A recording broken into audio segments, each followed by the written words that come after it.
Hello दोस्तों, हमारे YouTube channel भक्ति कथा में आपका स्वागत है। आज मैं आपके लिए लेके आई हूँ भगवान परशुराम की कथा। अगर आपको हमारी यह वीडियो पसंद आए तो हमारी वीडियो को लाइक करें, हमारे चैनल को सब्सक्राइब करें और वीडियो को शेयर करें। आइए शुरू करते हैं। भगवान परशुराम त्रेता युग में एक ब्राह्मण ऋषि के यहाँ जन्मे थे। परशुराम राजा प्रसेनजित की पुत्री रेणुका और भृगुवंशीय जमदग्नि के पुत्र थे। पुराणों के अनुसार उनका जन्म वैशाख शुक्ल तृतीया को मध्य प्रदेश के इंदौर जिले में ग्राम मानपुर के झानापाव पर्वत में हुआ था। वे विष्णु के अवतार और शिव के परम भक्त थे। इन्हें शिव से विशेष परशु प्राप्त हुआ था। इनका नाम तो राम था, किंतु शंकर द्वारा प्रदत्त अमोघ परशु को सदैव धारण किए रहने के कारण ये परशुराम कहलाते थे। परशुराम भगवान विष्णु के 10 अवतारों में से छठे अवतार थे, जो वामन एवं रामचंद्र के मध्य में गिना जाता है। जमदग्नि के पुत्र होने के कारण ये जामदग्नि भी कहे जाते हैं। इनका जन्म अक्षय तृतीया वैशाख शुक्ल तृतीया को हुआ था। अतः इस दिन व्रत करने और उत्सव मनाने की प्रथा है। इन्होंने 21 बार पृथ्वी से दुष्ट क्षत्रियों का सफाया किया। दुष्ट क्षत्रियों के अहंकारपूर्ण दमन से विश्व को मुक्ति दिलाने के लिए इनका जन्म हुआ था। भगवान परशुराम 8 मुख्य चिरंजीवियों में से एक हैं। उन्हें अपने पिता और भगवान विष्णु द्वारा अमरता का वरदान मिला हुआ है।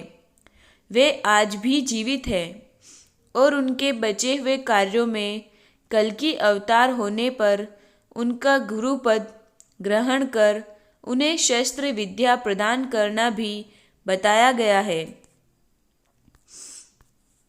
आइए अब मैं आपको भगवान परशुराम की कथा विस्तार से सुनाती हूँ। त्रेता युग में कन्नौज नामक नगर में घादी नामक राजा राज्य करते थे। उनकी सत्यवती नाम की एक अत्यंत रूपवती कन्या थी।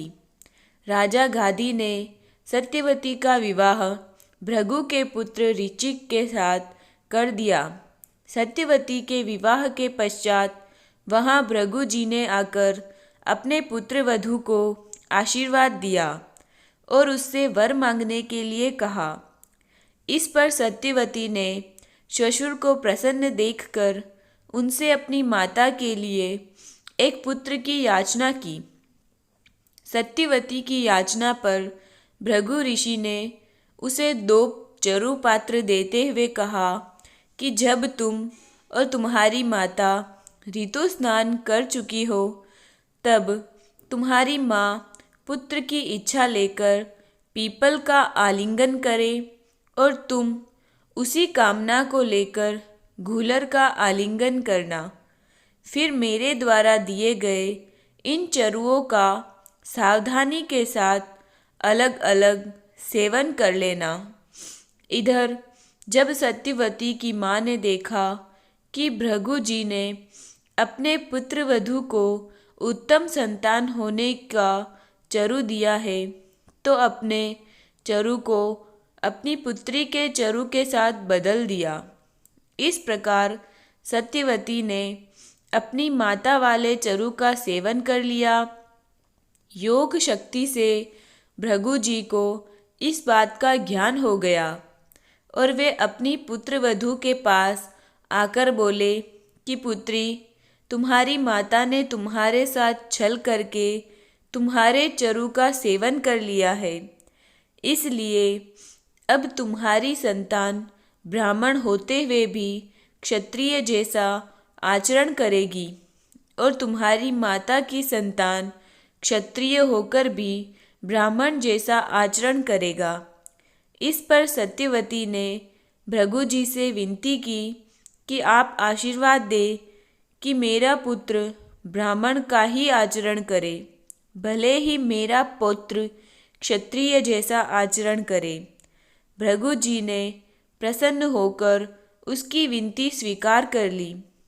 समय आने पर सत्यवती के गर्भ से जमदग्नि का जन्म हुआ। जमदग्नि अत्यंत तेजस्वी थे। बड़े होने पर उनका विवाह प्रसेनजित की कन्या रेणुका से हुआ। रेणुका से उनके 5 पुत्र हुए, जिनके नाम थे रुक्मणवान, सुषेण, वसु, विश्वावसु और 5वें पुत्र का नाम परशुराम था।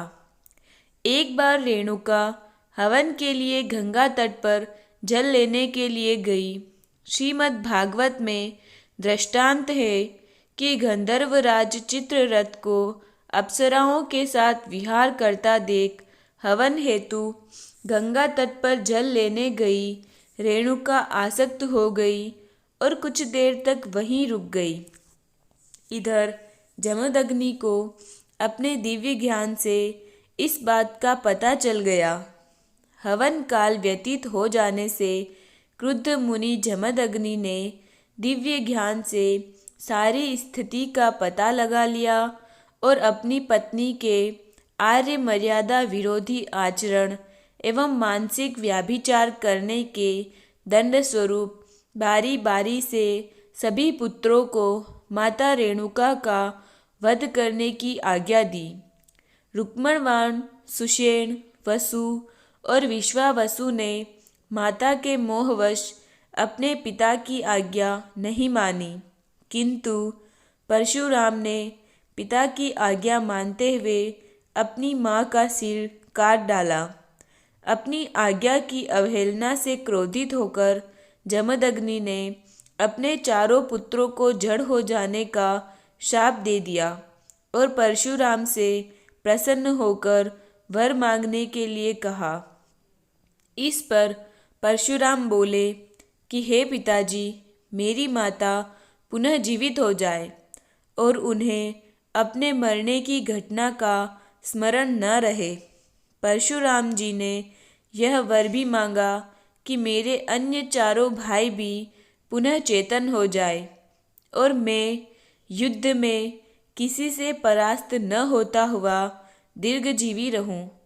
जमदग्नि जी ने परशुराम को उनके मांगे भर दे दिए। इस घटना के कुछ काल पश्चात एक दिन जमदग्नि ऋषि के आश्रम में दुष्ट क्षत्रिय राजा कार्तवीर्य अर्जुन, सहस्त्रबाहु अर्जुन आए। जमदग्नि मुनि ने कामधेनु गो की सहायता से कार्तवीर्य अर्जुन का बहुत आदर सत्कार किया। कामधेनु गो की विशेषताएं देखकर कार्तवीर्य अर्जुन ने जमदग्नि से कामधेनु गो की मांग की, किंतु जमदग्नि ने उन्हें कामधेनु गो को देना स्वीकार नहीं किया। इस पर कार्तवीर्य अर्जुन ने क्रोध में आकर जमदग्नि ऋषि का वध कर दिया और कामधेनु गो को अपने साथ ले जाने लगा, किंतु कामधेनु गो तत्काल कार्तवीर्य अर्जुन के हाथ से छूटकर स्वर्ग चली गई और कार्तवीर्य अर्जुन को बिना कामधेनु गो के वापस लौटना पड़ा। इस घटना के समय वहाँ पर परशुराम उपस्थित नहीं थे, पर परशुराम वहाँ आए तो उनकी माता छाती पीट पीट कर विलाप कर रही थी।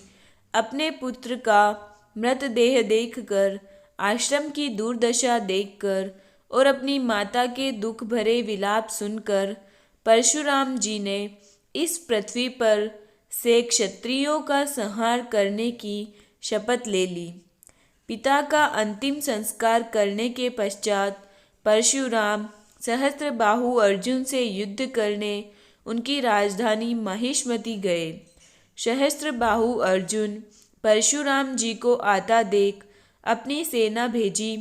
परशुराम जी ने सारी सेना को मार डाला। यह देख सहस्त्रबाहु अर्जुन खुद परशुराम जी से युद्ध करने आ धमका। परशुराम जी ने कार्तवीर्य अर्जुन से युद्ध करके उसकी 1000 भुजाएं काट डाली और अंततः उसका वध कर दिया। परंतु उसके पुत्र उत्पात मचाते रहे, जिसके कारण उन्होंने इस पृथ्वी को 21 बार क्षत्रियों से रहित किया और उनके रक्त से समंत पंचक क्षेत्र में 5 सरोवर भर दिए। उन्होंने 21 बार हेहय वंशीय दुष्ट क्षत्रियों का वध इसलिए किया क्योंकि हर बार हताहत क्षत्रियों की पत्नियां जीवित रही और नई पीढ़ी को जन्म दिया। अंत में महर्षि ऋचिक ने प्रकट होकर परशुराम को ऐसा घोर कृत्य करने से रोक दिया। अब परशुराम ब्राह्मणों को सारी पृथ्वी का दान कर महेंद्र पर्वत पर तप करने हेतु चले गए। वहां उन्होंने कई वर्ष तक तपस्या की। तब से लेकर आज तक महेंद्रगिरी को परशुराम का निवास स्थान माना जाता है। कहते हैं कि आज भी भगवान परशुराम महेंद्रगिरी पर निवास करते हैं। महेंद्रगिरी उड़ीसा के गजपति जिले में स्थित है। भगवान परशुराम के जीवन का एक और रोचक प्रसंग मैं आपको सुनाती हूँ। आपने ही भगवान गणेश का एक दांत तोड़ा था, तभी से भगवान गणेश एक दंत कहलाते हैं।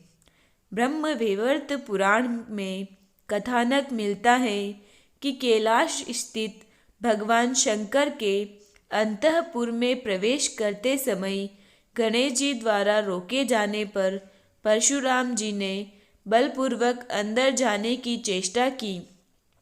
तब गणपति ने उन्हें स्तंभित कर अपनी सूंड में लपेटकर समस्त लोकों का भ्रमण कराते हुए गोलोक में भगवान श्री कृष्ण का दर्शन करा के भूतल पर पटक दिया।